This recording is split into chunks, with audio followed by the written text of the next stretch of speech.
Na noite do dia 15 de julho de 1889, um tiro foi disparado na direção de uma carruagem que levava Dom Pedro II e outros membros da família imperial. Seria o primeiro caso de um atentado contra um governante do Brasil. Mas que motivos levaram um jovem de 20 anos a tentar matar o imperador? Olá, amigos da história! Tudo começou na saída do antigo Teatro Santana, hoje Carlos Gomes, na Praça da Constituição, atual Praça Tiradentes, no Rio de Janeiro. Naquela noite, Dom Pedro II, acompanhado da imperatriz Dona Teresa Cristina, da filha, a Princesa Isabel, e do neto mais velho, Príncipe Pedro Augusto, foram juntos assistir ao espetáculo em cartaz na cidade. Foi apresentada a comédia Escola de Maridos, do dramaturgo francês Molière, traduzida pelo jornalista e escritor maranhense Arthur de Azevedo,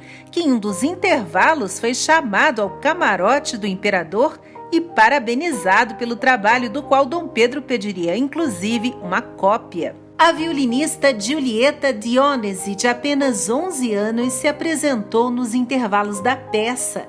Ela executou a Grande Marcha Militar e o Andante Polonesa de Concerto. A menina, acompanhada do irmão maestro e pianista, também foi cumprimentar o imperador. E foi um sucesso absoluto. Plateia, camarotes, galerias lotadas, tudo correu muito bem até que ao final do espetáculo, no saguão do teatro, Dom Pedro II foi recebido com uma manifestação contra a família imperial. Como nos contam os jornais da época, alguém que estava no meio de um grupo gritou: "Viva o Partido Republicano!". Em resposta e como protesto, foram ouvidos logo também gritos de "Viva a monarquia! Viva o imperador!", além de vários aplausos. E em meio a essa confusão, a esposa e a filha de Dom Pedro davam o braço a ele. Para tranquilizar as duas, o imperador disse a elas que se acalmassem. Na rua, os militares que fariam a escolta da carruagem imperial começaram um movimento de reação, mas o imperador impediu e falou que não fizessem nada, nem desembainhassem as espadas. Em seguida, a família entrou numa carruagem que partiu a trote largo, como diziam as notícias, e ao passar na frente do restaurante Maison Moderne, também localizado na Praça do Teatro, houve o disparo de um ou mais tiros na direção de Dom Pedro II, mas sem atingir o alvo. E a carruagem seguiu pela Rua da Carioca em direção ao Paço Imperial. As investigações começaram naquela madrugada mesmo e logo que a polícia interrogou os primeiros detidos, conseguiu prender o autor dos disparos, que estava dentro de um bonde da Companhia de Botafogo numa tentativa de fuga. Era Adriano Augusto do Vale, de 20 anos, nascido em Portugal e que havia chegado ao Rio alguns anos antes para morar com o pai, também português. Trabalhava como caixeiro viajante e, de acordo com o pai dele, era um rapaz desinteressado por política. Mas não foi o que afirmou o jornal O País 2 dias depois, ao revelar que Adriano há algum tempo discutia sim assuntos políticos e já havia até dado um tiro num retrato do Conde D, marido da Princesa Isabel, dizendo que sentia muito não poder fazer o mesmo, por enquanto, na pessoa desse príncipe. De acordo com alguns relatos, pouco antes do atentado, Adriano e outros rapazes estavam numa grande bebedeira de absinto. E foi assim que ele arrumou coragem para gritar "Vivas a República" diante do imperador. Foi incentivado pelos colegas, atirou e fugiu.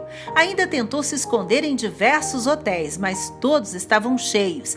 E em um deles pediu para guardar os 2 revólveres que possuía. Durante o interrogatório, confessou o crime e declarou: "Se eu houvesse atirado contra qualquer pessoa, teria desonrado a minha família. Mas como foi sobre o imperador, considero-me honrado."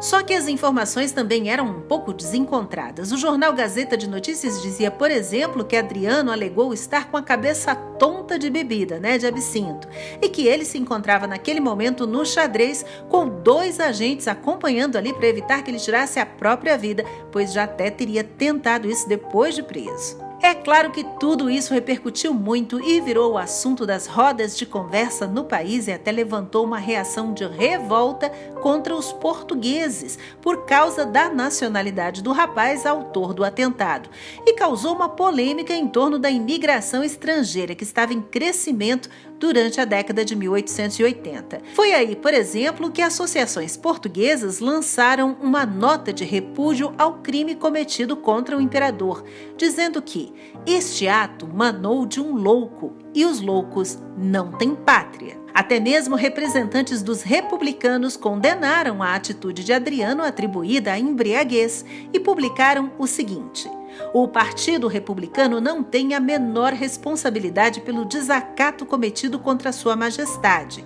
Revolucionários, sim. Assassinos, nunca. Representantes de diversas entidades e das várias províncias brasileiras também lamentaram o ocorrido e enviaram telegramas com mensagens de felicitações a Dom Pedro II por ter sobrevivido. Nos dias seguintes, o imperador e a família receberiam a visita de diversas personalidades que foram prestar solidariedade. Dom Pedro tentou minimizar a situação, declarando que não foi nada, foi um tiro de louco. Já a princesa Isabel relatou como reagiu no momento do atentado. Eu tive muito sangue frio, ouvi a detonação do tiro, mas nada receei, porque andamos muito bem com Deus. Como se sabe, a monarquia no Brasil estava com os dias contados. Já havia uma mobilização de alguns setores da elite a favor da mudança de regime político no país desde a Guerra do Paraguai, que terminou em 1870. Quase 4 meses depois do atentado, houve o Baile da Ilha Fiscal, o último do regime monárquico.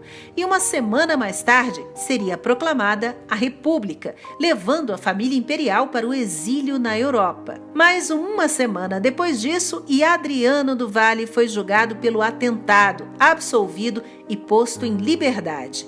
O imperador Dom Pedro II, já viúvo, morreu 2 anos depois em Paris, aos 66 anos de idade, vítima de pneumonia.